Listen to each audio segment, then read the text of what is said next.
A hush in the brazen house. The living are stretched bows, whose purpose is death. Heraclitus. In the early morning of her wedding day, Demetria went out to the privy hall behind her father's house. She had just cut her hair in short, boyish style in preparation for the traditional first-night visit from her betrothed.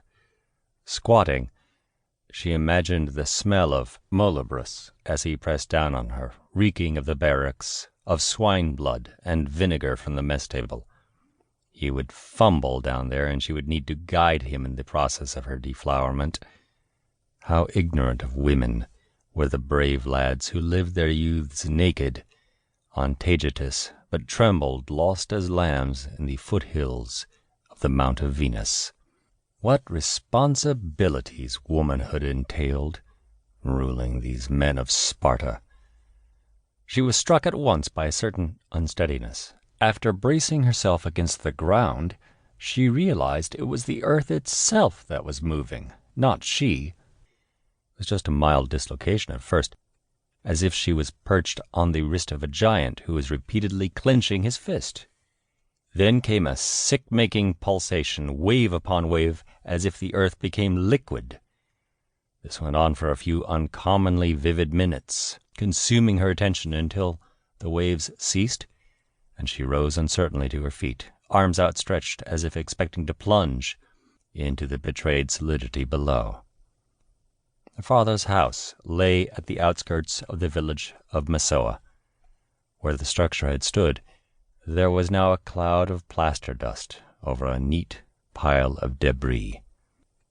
No houses stood intact anywhere she could see, though there were a number of other figures who were, like herself, standing unscathed. She met the gaze of the wife and mother who lived in the house next door, mute as a post. She was holding the handle of a broken water jug, her eyes reflecting a faint bemusement with the reordered landscape. The woman seemed not to register the interleaved walls of the house before her, where minutes before her infant had delighted in lifting his tiny head.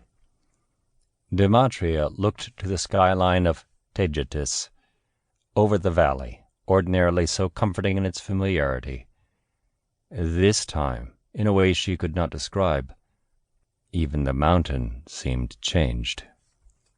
She returned to her house and regarded its ruins. The roof appeared to have fallen in first, followed by 3 of the masonry walls in turn. Her father had been sleeping in the room at the front. He was on his couch, his lips smeared with the flesh of oversoft figs. She recalled how before she went out his chest heaved up and fell one time, as if making up for a history of shallow breaths. His walking stick was next to him, and it stood there still, resting against the house's last standing wall. Seeing the stick dispelled her reverie. The wreck instantly became a real place again, and the tangled mass beside the wall, a grave made by pitiless hands. The timbers were long and half-buried, and the cobbles were heavy. She made painful progress at her excavation as the sun climbed above the peaks. Sparta was a quiet place on non-festival days, and her people never wept or screamed at misfortune. But the quality of the silence after the earthquake was unnerving.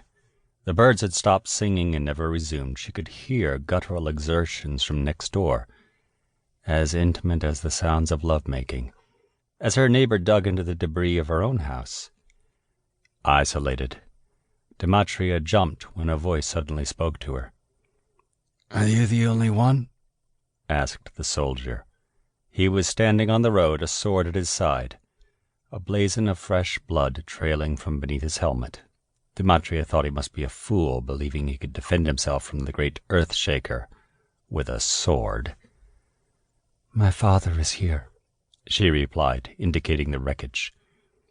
The soldier stared at the pile. "By order of the ephors," he said, "the people shall show their dignity." She made no response, as if such a reminder was beneath her notice. The soldier moved on,